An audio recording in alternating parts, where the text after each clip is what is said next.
দিকে রয়েছে। আপনারা বুঝতেই পারছেন যে ভূস্বর্গে একটা ভয়ঙ্কর ব্যাপার ঘটিয়ে এসেছেন উনি, প্রদোষ চন্দ্র মিত্র। উনি বলেন প্রদোষ সি মিত্র। প্রদোষ সি মিত্র, তোমার কাছে সাফল্য মানে হচ্ছে কি বছরে 3টের জায়গায় 7টা ছবি করা, সেটা আমার কাছে সাফল্য সম্মান। কলকাতা থেকে যখন গিয়েছিলাম তখন কলকাতায় টেম্পারেচার ছিল 30-31।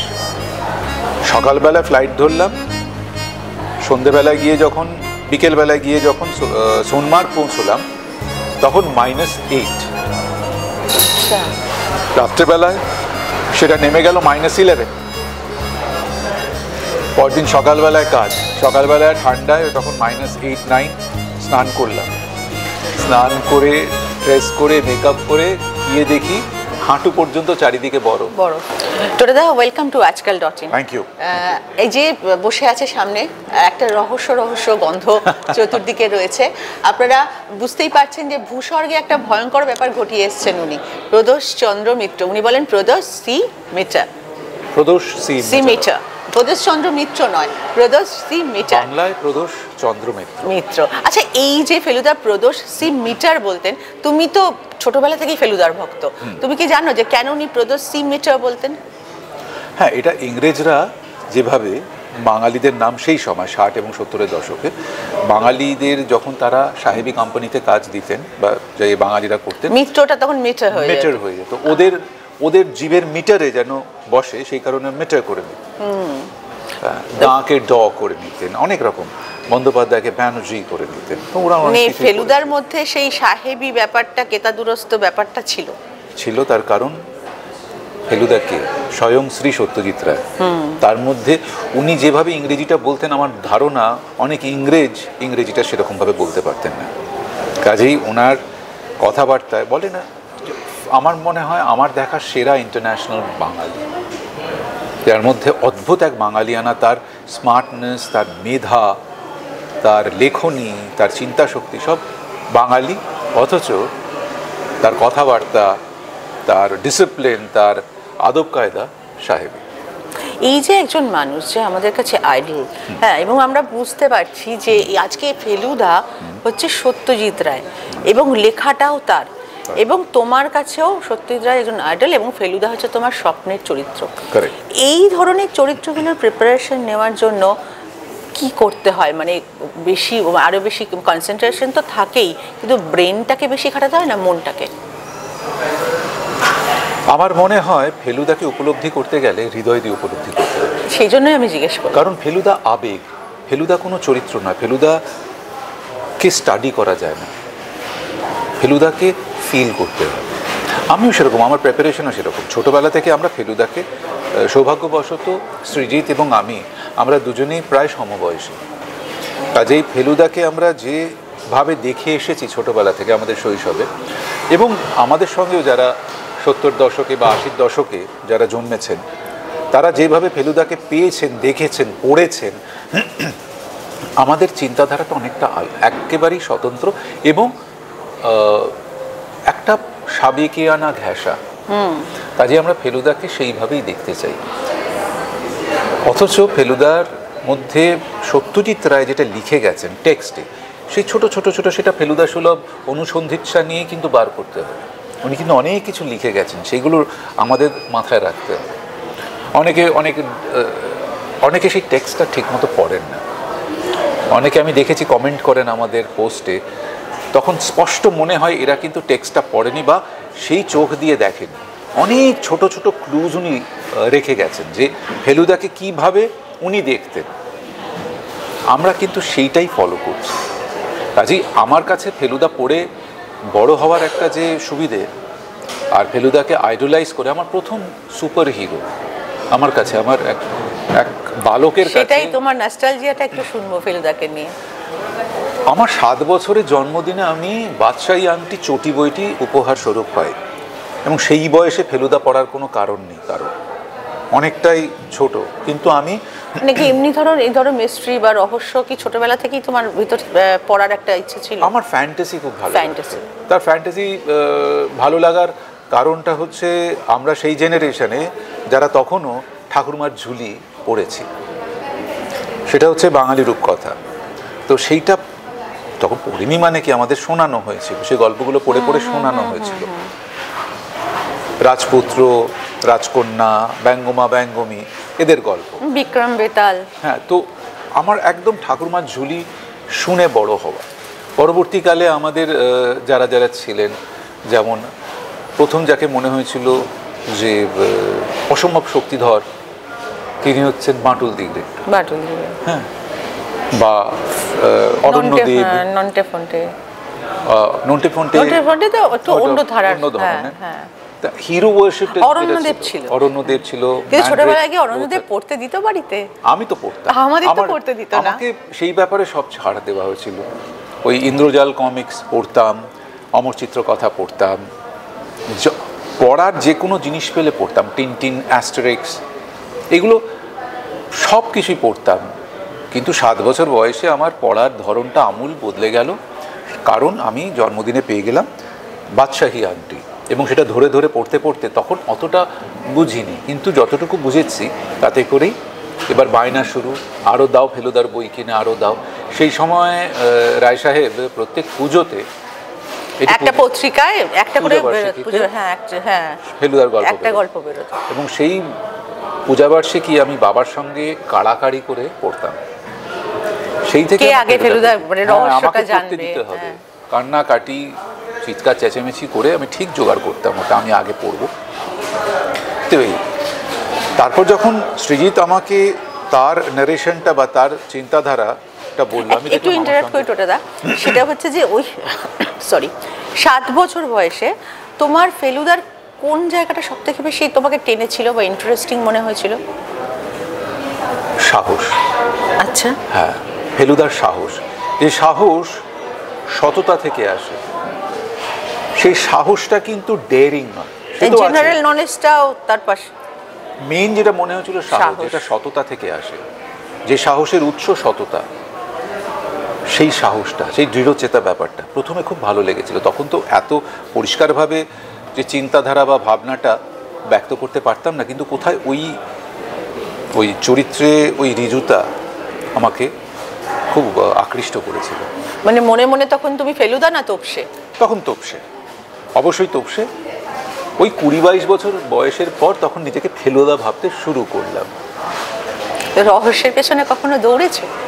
কখনো মনে হয়েছে এখানে এইটা হলো, এইটা আমি তো দেখি আমি সমাধান করতে পারি কিনা?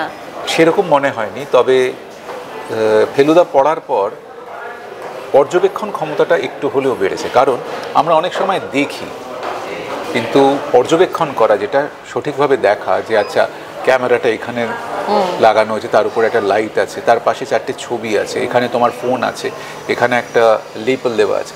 তো এই যে পর্যবেক্ষণ ক্ষমতাটা, এটা ফেলুদা পড়ার পর, কারণ উনি এমনভাবে লিখে গেছিলেন, কিছুটা তো শিক্ষামূলক ছিলই, অনেক জেনারেল নলেজের কথা, অনেক জেনারেল নলেজের ব্যাপার আমরা জানতে পেরেছিলাম এই ফেলুদা থেকে।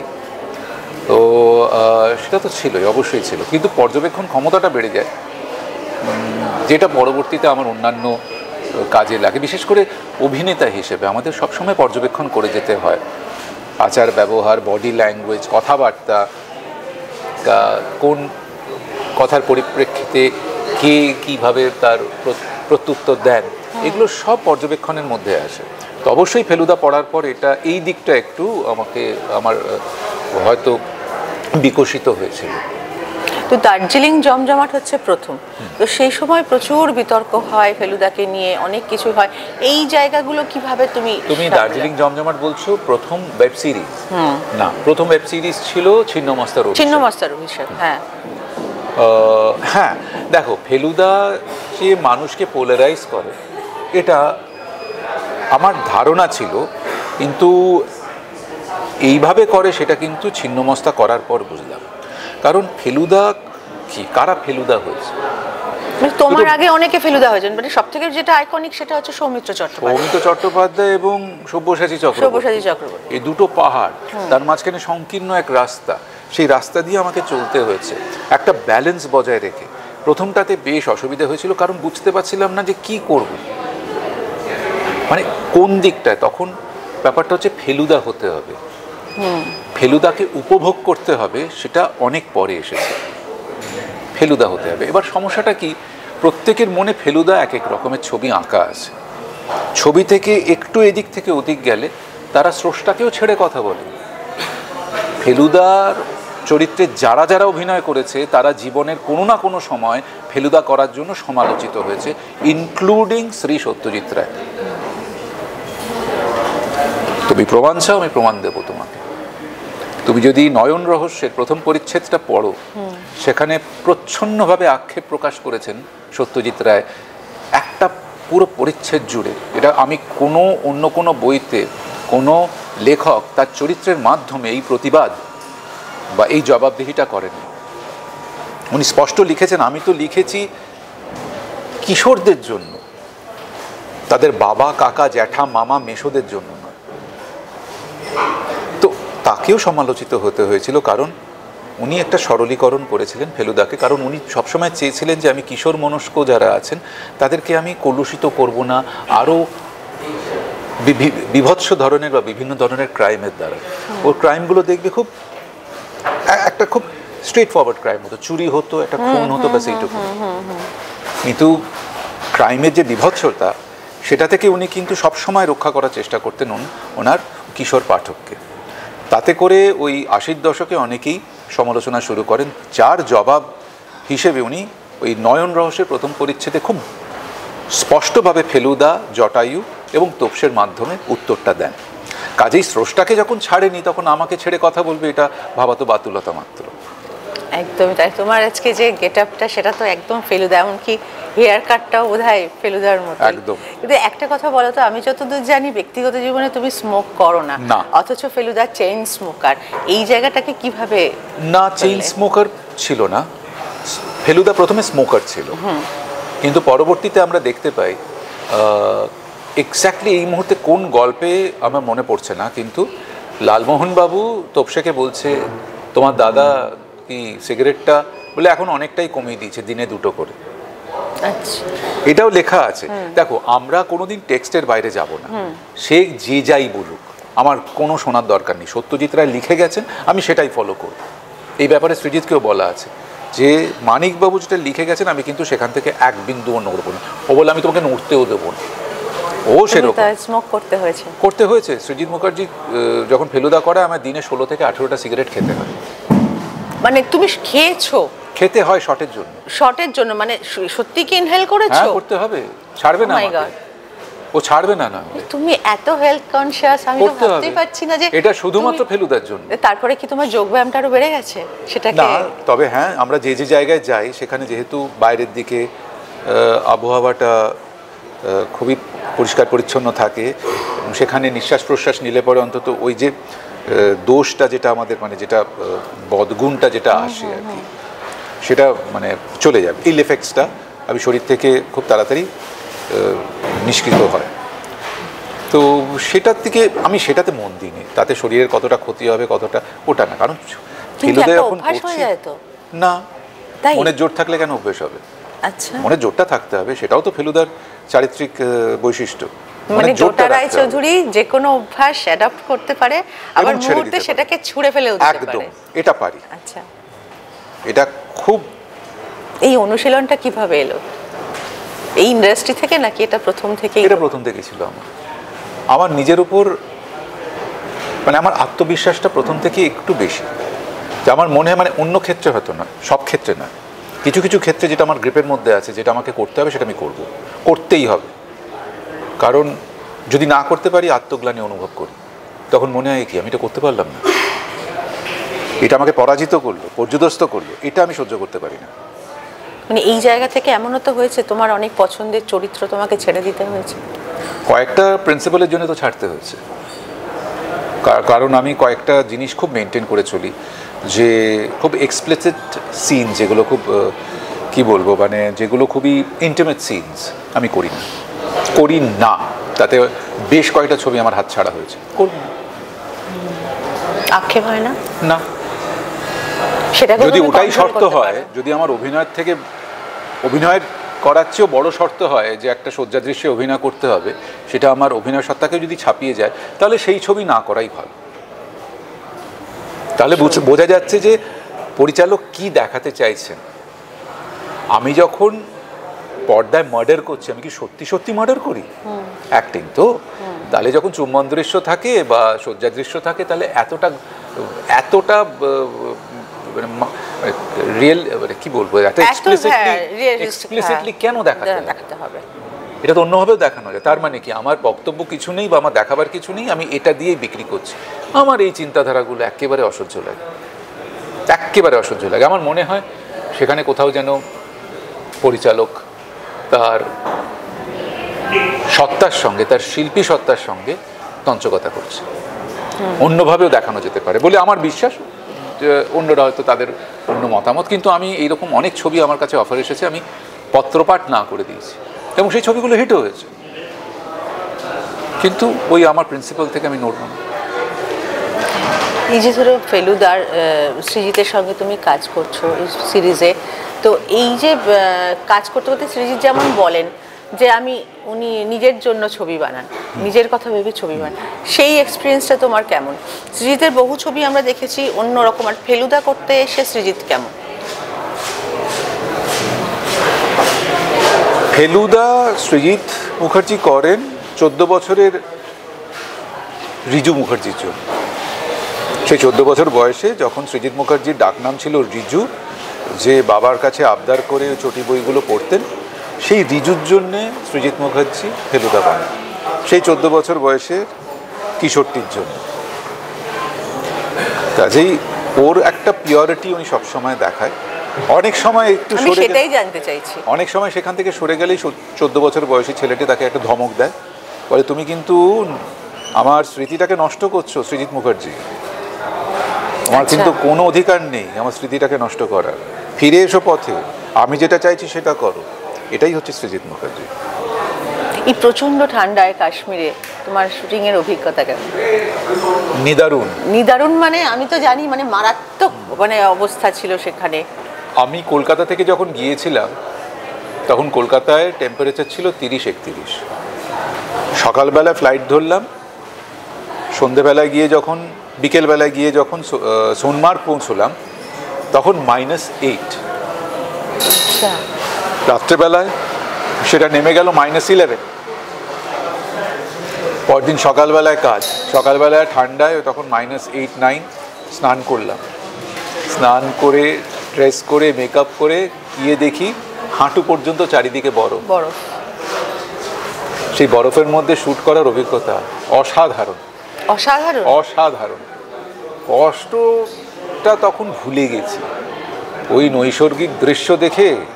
আর ফেলুদার প্রথম দিনের কাজ, তখন আর গায়ে কিছু লাগে না, খিদে পায় না, ঘুম পায় না, অসুবিধা হয় না। প্রথম দিনটা এরকমভাবে কাটে। তারপর অফকোর্স আস্তে আস্তে মানুষের শরীর তো একটা টায়ার্ডনেস জমা, আর তাছাড়া কি হয়, তারপর যখন শ্যুট করলাম আমার, কারণ তারপর সোনমার্গে সবচেয়ে বেশি ঠান্ডা পেয়েছিলাম, তারপর যেখানে কাজ করেছিলাম -2 -3, ওটা খুব একটা গায়ে। হ্যাঁ, -8 -11 সহ্য করে নিলে, সহ্য করে -2 -3 মানে ব্যাপারই নয়। এই যে ধরো তোমার এই যে তুমি ফেলুদার সিরিজগুলো করছো, অথচ বড় পর্দায় একটা তো ইচ্ছে থাকে যে বড় পর্দায়, সেরকম কোনো আক্ষেপ কি তোমার কাছে? আক্ষেপ নেই, আকাঙ্ক্ষা ছিল, কিন্তু বাবুদা যদি পারমিশন না দেন আর বাবুদা যদি নিজে না আমাকে নেন, তাহলে আমার তো করার কোনো উপায় নেই। একদমই তাই। মানে এই যে জায়গাটা, এই জায়গাটায় এসে যে তুমি যেটা বললে, উনি যদি না নেন, মানে এইখানেই একটা বড় কিন্তু জিজ্ঞাসা চিহ্ন। মানে তুমি কিন্তু মানে এখন দর্শক মহলে ফেলুদা হিসেবে সাংঘাতিকভাবে গ্রহণযোগ্য। এমনি টোটা রায়চৌধুরী ক্যামেরার সামনে দাঁড়ালে বা স্ক্রিনে থাকলেই এখন সবাই করে, সেখানে ফেলুদা হিসেবে যখন তোমাকে দেখছে, এবং বাঙালি, আমার মনে হয় তুমি মুম্বাইতে কাজ করছো, সব জায়গায় কাজ করছো, কিন্তু বাঙালি না তোমার সঙ্গে নিজেদের খুব রিলেট করতে পারে, আমার মনে হয়েছে। সত্যি? হ্যাঁ, ভীষণভাবে টোটা রায়চৌধুরীর সঙ্গে বাঙালি রিলেট করতে পারে। আর যেহেতু ফেলুদা অঙ্গাঙ্গিভাবে একজন আপাদমস্তক বাঙালি, তো সেক্ষেত্রে ওই 2-2 4টা হয়ে গেছে তোমার সঙ্গে। আমি বাকরোহিত হয়ে গেলাম, এটা আমার সৌভাগ্য, এটা আমার সৌভাগ্য, আর কি বলবো, এটা আশীর্বাদ। আমি এটা যদি সত্যি হয়ে থাকে, আমি সত্যি বলার ভাষা নেই, তবে হ্যাঁ, কৃতজ্ঞতা জানাই।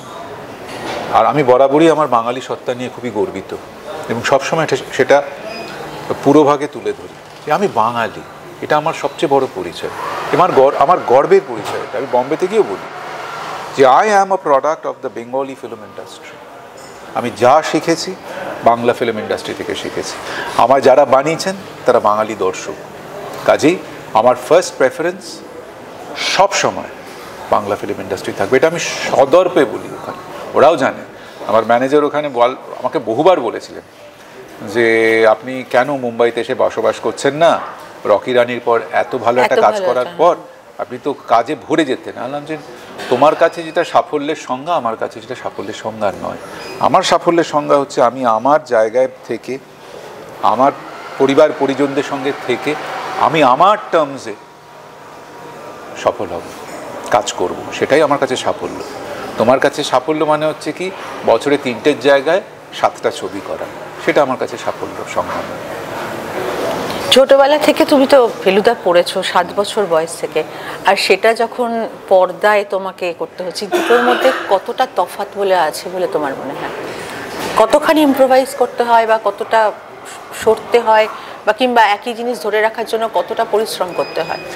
না, আমার সেই দিকে আমাদের খুব একটা কিছু জানো তো পরিশ্রম করতে হয় না। তার কারণ আমরা সৃজিত মুখার্জি বা আমরা যেভাবে পড়েছি আমরা চেষ্টা করি সেইটাকে তুলে ধরা যতটা সম্ভব। কিন্তু এটা বলার পরও এটা বলতে হয় যে আজকে লেখা আর সেটাকে নিয়ে ছবি বানানো দুটো সম্পূর্ণ আলাদা। কারণ হয়তো লিখেছে যে একটা নির্জন রাস্তা দিয়ে ফেলুদা হেঁটে আসছে, এটা লেখা।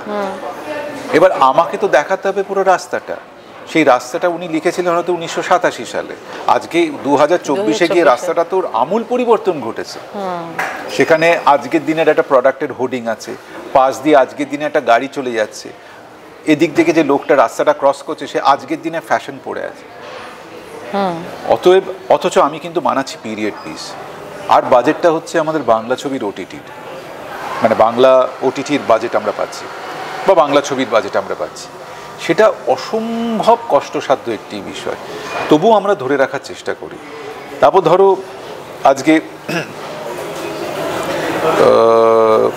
ভূস্বর্গ ভয়ঙ্করের ট্রেলারটা স্ট্রিম হওয়ার পর অনেকেই প্রশ্ন করেছেন যে কেন টেররিজম, কেন সন্ত্রাসবাদ। আমি খুব সহজ একটি প্রশ্ন করছি। সালটা 1987, সেই সময় কাশ্মীরে কি অবস্থা ছিল একটা ছোট্ট করে গুগল সার্চ করে নিন তো পেয়ে যাবেন। অবশ্যই উনি কিশোর মনস্কদেরকে এই সন্ত্রাসবাদ থেকে দূরে রাখার জন্য সন্ত্রাসবাদের উল্লেখ করেনি, কিন্তু 1987 দেখাতে গেলে সেই কাশ্মীরকেই দেখাতে হবে যার পটভূমিকা যা ছিল তাই। সেই সময় সন্ত্রাসবাদ কিন্তু মাথা ছাড়া দিয়ে উঠছিল। অতএব আমাকে কিছু না কিছু দেখাতে হবে, নাহলে উনি থাকলে উনিও এটা বলতেন। নিজেই বলেছেন যে গল্প লেখা সেটাকে অ্যাডাপ্ট করা একটা ছবির জন্য এটা সম্পূর্ণ আর একটা অন্য বিষয়। তাই আমরা ওনার নির্দেশিত পথ ধরেই চলেছি, সেখান থেকে কিন্তু সরিনি। কিন্তু মানুষ ওই কেন বইটাতে ছিল না, ওইটাতে তো ছিল না বটে, কিন্তু আমাকে যদি 1987 দেখাতে হয় বা 1986 যদি দার্জিলিং দেখাতে হয় তখন গোর্খাল্যান্ডের আন্দোলন দেখাতেই হবে, কারণ সেই সময় তাই ছিল। আমি কি করে দেখাবো? এটা তো ফিল্ম, এটা তো বই নয় যে লিখে দিলাম। মানুষকে সেই ম্যাচিউরিটি নিয়ে কিন্তু দেখতে হবে। একদমই তাই। সত্যজিৎ রায় নিজেই বলে গেছিলেন যে quality of the film will always be directly proportional to the quality of the viewers. Absolutely. তুমি জানো তো নিশ্চয়ই যে এই ডিসেম্বরেই 37 ইয়ার্স কমপ্লিট হচ্ছে ভূস্বর্গ ভয়ঙ্কর লেখার। 87 থেকে, হ্যাঁ, অফ কোর্স 37 ইয়ার্স। হ্যাঁ, সেদিক থেকে এই জিনিসটা ভীষণ রেলেভেন্ট যে এরকম একটা সময় ভূস্বর্গ ভয়ঙ্কর, হ্যাঁ, মানে প্রায় 4 দশক পরে, সেই 4 দশক আগেকার একটা কাশ্মীরকে তুলে ধরা এবং মানুষের সামনে পেশ করা, এটা যারা ছবি নির্মাণ করে না তারা ভাবতেও পারবে না কতটা কষ্টসাধ্য এবং কতটা ব্যয় সাপেক্ষ। এখানে একটা প্ল্যানচেটের বিষয় আছে। তুমি প্ল্যানচেট মানে কখনো এরকম প্ল্যানচেটের অভিজ্ঞতা হয়েছে তোমার? মানি না যে তাও নয়, আচ্ছা, আমি এমন একটা বিশ্বাস আছে। হ্যাঁ, দেখেছো কখনো? অনুভব করেছি। আচ্ছা, হ্যাঁ। কিরকম? আমি শুটিং করতে গেছিলাম একটি জায়গায়, তারানাথ তান্ত্রিক বলে একটি সিরিজ করতাম। তো সেখানে সকাল থেকে তারানাথ এই করে দিচ্ছে, ওই স্পিরিটের এগেনস্টে ফাইট করছে করে আমাকে একটি ঘরে বসতে দেওয়া হয়েছিল, একটু দূরে নির্জন জায়গায়, কারণ ওই ঘরটিতেই একমাত্র এসি ছিল। তো আমি একাই বসে আছি, ছোট্ট ঘর, সন্ধ্যের মুখে, ঘুটঘুটে অন্ধকার, লাইট জ্বলছে, হঠাৎ করে লাইটটা বন্ধ হয়ে গেল, মানে জাস্ট বন্ধ হয়ে গেল। ঠিক আছে সেটা, এবার আমি হাতড়ে গিয়ে দরজাটা খুলবো, কাউকে বলবো একটা মোমবাতি দিতে, দরজাটা কে যেন সিমেন্ট দিয়ে এঁটে রেখেছে একদম, আমি খুলতে পারছি। তুমি ফিল করতে পারছো? আমি ফিল করতে পারছি, আমি 1 মিলিমিটারও নড়াতে পারছি না, অথচ এই দরজা দিয়ে এর আগে বেশ কয়েকবার আসা যাওয়া করেছি। এবং বিশ্বাস করবে না, ঘাড়ের ওপর একটা ঠান্ডা নিঃশ্বাস। আচ্ছা, আমি কি করে বোঝাবো? আমি তখন বাইরে এরকম করে নক করে বলছি, কেউ দরজাটা খোলো। খানিক্ষণ পরে আমাদের ইউনিটের একজন শুনে দরজাটা খুললো, ও কিন্তু ঠেলতেই দরজাটা খুলে গেল, অথচ আমি এত টানাটানি করছিলাম নড়াতে পর্যন্ত পারি। এরকম কিছু ফিল করেছো যখন ওখানে এই শুটিং এর সময় সবাই মিলে বসে প্ল্যানচেটের এতে বসেছে, এরকম কি কখনো কিছু হয়েছে? এটা ফিল করিনি, কারণ প্ল্যানচেট করার একটা প্রসিডিওর আছে, সেই প্রসিডিওরটা ফলো না করলে অবশ্যই কিছু ফিল করা যাবে না। কিন্তু রায় সাহেব প্রায় উনি কিন্তু অকাল্ট বলো বা প্যারানর্মাল সব প্রায় অনেকগুলো গল্পে কিন্তু এর উল্লেখ আছে, বিশেষ করে প্ল্যানচেট। জাতিস্বর আছে, ছোট গল্প যেটা ছিল, যতগুলো লিখে গেছেন সেখানে তো দারুণ দারুণ ভূতের গল্প লিখেছেন, অকাল্টের উপর গল্প লিখেছেন। উনি খুব সুন্দর একটা কথা বলে গেছিলেন, এবং সেটা ওনার ক্রিটিকদেরও একটা জবাব ছিল। সোনার কেল্লায় সিধু জ্যাঠা যখন প্রথম ইন্ট্রোডাকশন হলো, এখনকার গুগল, তো তখন উপন্যাসে লেখা আছে, যখন সিধু জ্যাঠার সঙ্গে ফেলুদা দেখা করতে গেছিল সোনার কেল্লা উপন্যাসে, তখন সিধু জ্যাঠা চুল কাটছিল, এটা গল্পে লেখা আছে।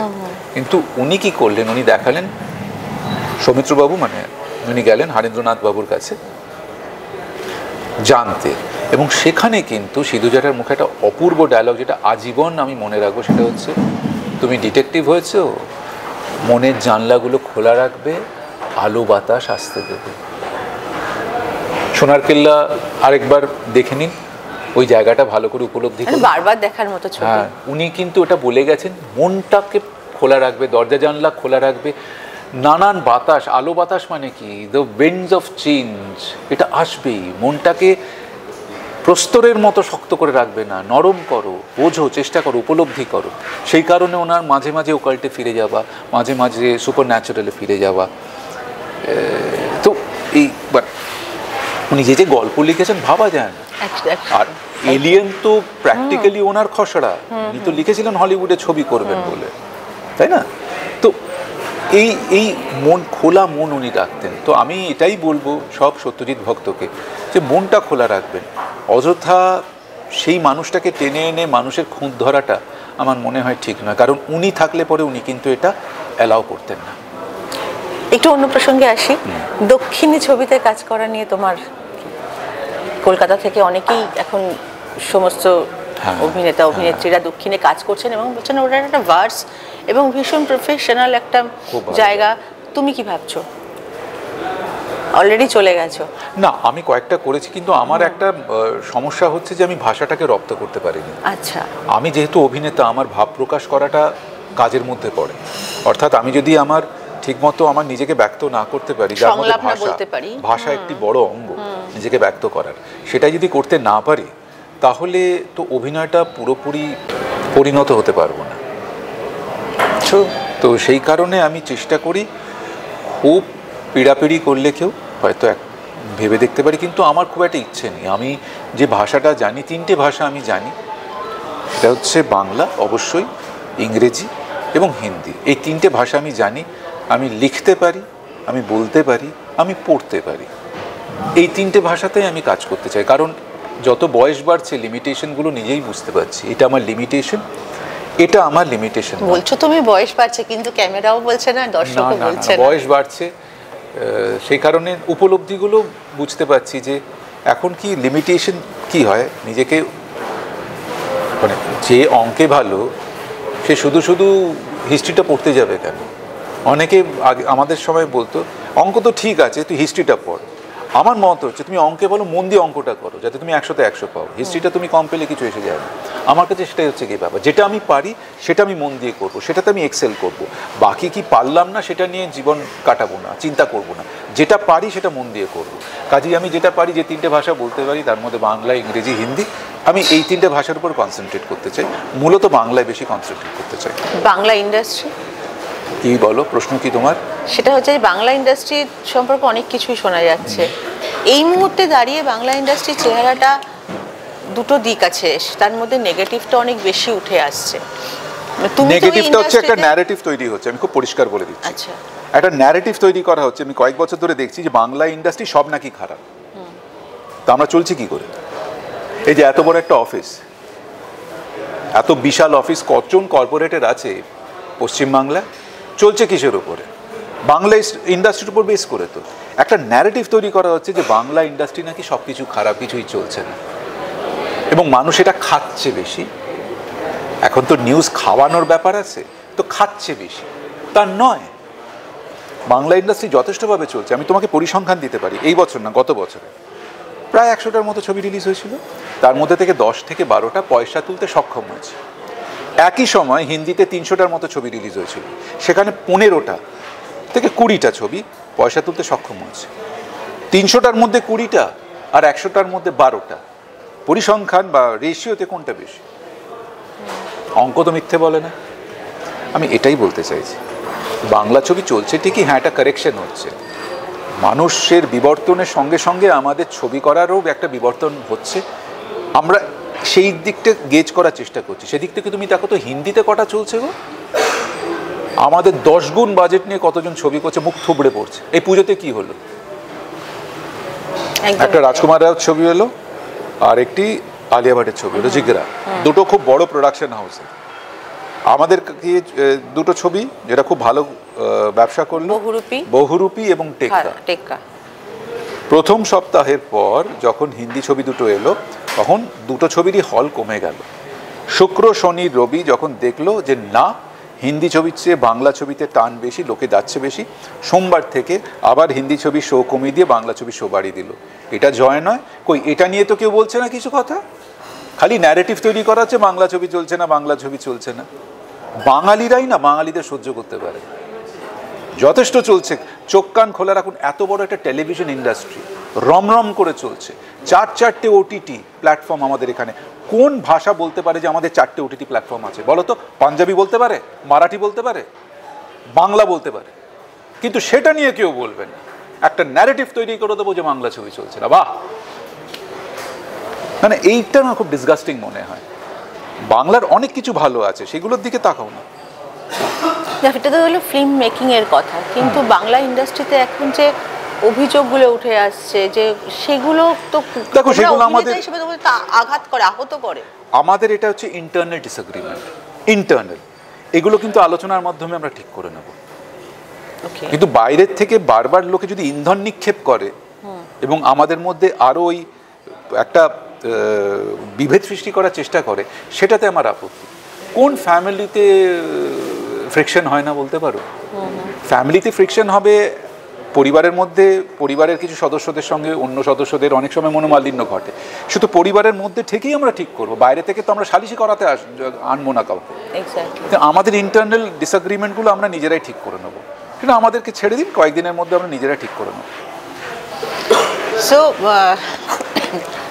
ভয়ঙ্কর ভূস্বর্গে রহস্যের সমাধান করে তার সৌন্দর্য ফিরিয়ে এনেছে ফেলুদা। কি বলবে দর্শকদের ফেলুদা? দর্শকদের বলবো যে ডিসেম্বর থেকে হইচইতে আমাদের ফেলুদার গোয়েন্দাগিরি সিজন 2 ভূস্বর্গ ভয়ঙ্কর স্ট্রিম করা হচ্ছে। এত বড় স্কেলে আমরা ফেলুদা কোনোদিন করিনি। ট্রেলার দেখে নিশ্চয় বুঝতে পারছেন, এবং এটুকুনি বলতে পারি যে এই সিরিজটা আপনারা দেখে আপনাদের ভালো লাগবে, এটা আমরা আমাদের তরফ থেকে গ্যারান্টি দিচ্ছি। অবশ্যই কাটাছেঁড়া হবে, বিশ্লেষণ হবে, ফেলুদা নিয়ে হওয়াটাই স্বাভাবিক। আমরা সেটা শুনবো, গঠনমূলক সমালোচনাগুলোও শুনবো, ভালোবাসাগুলোও সাদরে গ্রহণ করব, কিন্তু তার জন্য তো দেখতে হবে আগে। তাই চটপট 20শে ডিসেম্বর রাত 12টা থেকে স্ট্রিমিং শুরু হয়ে যাবে। ব্যাস, এবার বড়দিন ফেলুদার সঙ্গে হয়ে যাক। একটা কথা আছে, মানে ফেলুদা মানে টোটা রায়চৌধুরী কিন্তু নিজেও এখন রহস্যের সমাধান করছেন।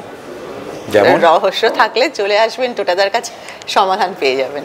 হ্যাঁ, মানে আমার যদি এইটা যদি না চলে ভালো, তাহলে আমি এই একটা অফিস খুলে বসবো আগামী বছর থেকে, তখন আসতে পারে। থ্যাংক ইউ টোটা।